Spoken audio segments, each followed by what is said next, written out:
So suppose that we have our Lagrangian now. It's a function of the various positions and their velocities. And let's suppose that we take these coordinates, and this is just a non-generalization. It's a special case of Noether's theorem. But consider that the coordinates, you perform some kind of infinitesimal translation. xi goes to plus hi epsilon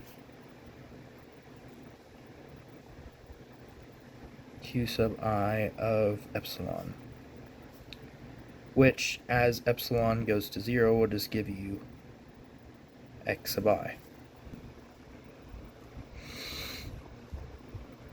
And suppose that our Lagrangian is unchanged by this whole transformation of the coordinates, the specific coordinate transformation, then our Lagrangian, or our system in general, is said to have a symmetry. So let's say that to first order an epsilon, as epsilon goes to 0, the derivative of the Lagrangian with respect to epsilon is 0.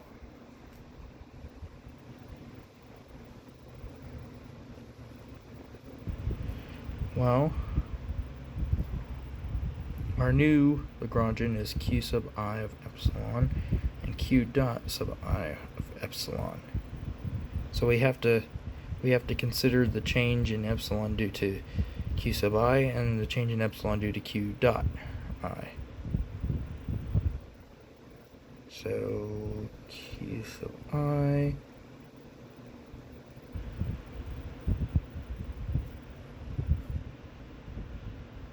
this whole thing as epsilon goes to 0 plus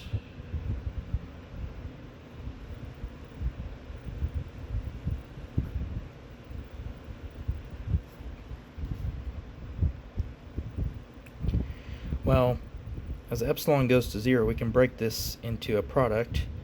Let's say epsilon goes to 0 on both sides, epsilon goes to 0. Well, as epsilon goes to 0, that's just going to reduce back to our original coordinate, our unperturbed coordinate, x sub I and x dot I. But this is just this can be changed due to our Euler-Lagrange equation. And this is as always, summation over I is implicit.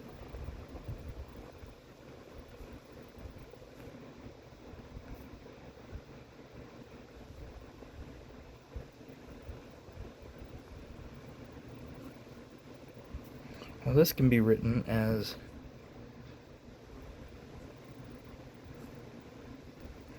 that, because then the order of differentiation is unimportant, so I'll just turn that back into a q dot. Well, this whole thing is now a total differential.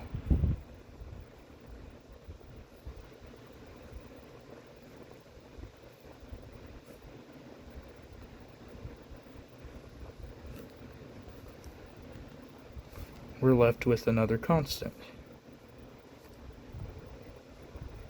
So if our Lagrangian is unchanged by the transformation x sub I goes to q sub I of epsilon equals x sub I plus, in most cases, then the quantity